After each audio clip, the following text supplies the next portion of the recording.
Le premier Maghreb des livres est né en 1994, donc à l'initiative d'un de mes grands amis, l'écrivain algérien Rachid Mouni, avec l'objectif donc de présenter le maximum de livres édités en France ou édités au Maghreb pour montrer la vitalité de l'édition, de l'écriture des deux côtés de la Méditerranée, parce que, bien sûr, le Maghreb, pour nous, c'est le Maghreb de là-bas, hein, et puis le Maghreb d'en France, avec toutes les populations qui en sont originaires, qu'elles soient chrétiennes, juives, musulmanes, immigrées, rapatriées. Donc, on a beaucoup de gens intéressés par le Maghreb en France. Donc, on a donc décidé de faire ce Maghreb des livres en 1994, dans les locaux du Centre national du livre. Et puis en 2001, donc, le nouveau maire de Paris, qui était membre de Coup de Soleil, nous a invités à venir à l'Hôtel de Ville de Paris. Et depuis, nous y sommes, depuis 2001, depuis la 10e édition. Et nous allons faire la 24e édition du Maghreb des livres.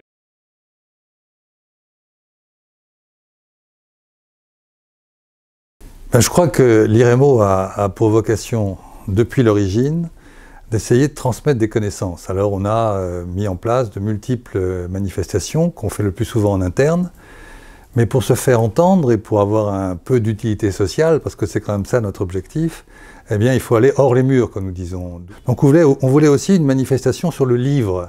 Et il existe depuis très longtemps une très belle manifestation qui est le Maghreb des livres.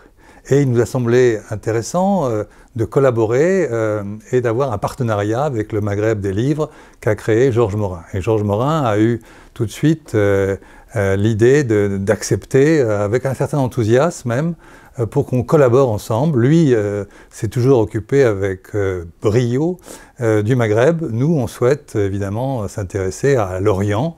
Et donc, on a transformé cette manifestation du Maghreb des livres en Maghreb, Orient des livres. Et c'est un défi pour nous, mais en même temps, c'est un défi facilité par le fait que c'est une manifestation qui aura lieu à l'Hôtel de Ville, comme chaque année, et qui a déjà une très grande expérience.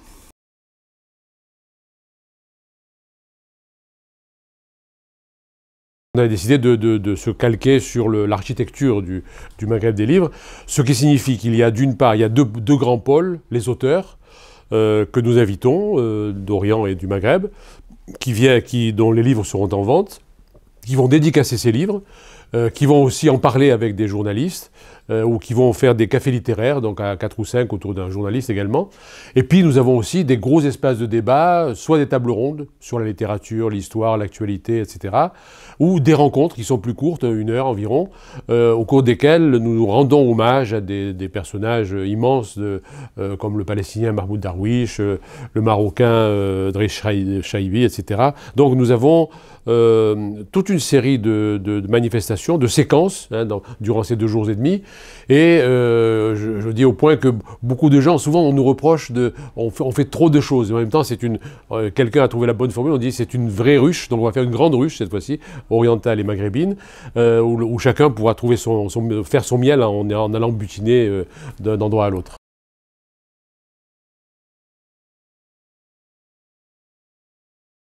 Pour montrer que, au-delà des images que nous avons sur le Moyen-Orient, au sens large du terme, des images qui sont toujours violentes, contrastées, difficiles, parce que c'est vrai que cette région connaît des tragédies répétées, incessantes depuis des années. Il n'empêche qu'il y a plein de segments de ces sociétés qui sont dans d'autres logiques, qui subissent ces souffrances, mais qui essaient d'inventer autre chose, et en particulier le monde de la culture. Et donc c'est important de faire venir ici des auteurs de livres, de romans, d'essais aussi bien entendu, qui parlent de leur vie quotidienne, qui parlent de leur région, mais autrement.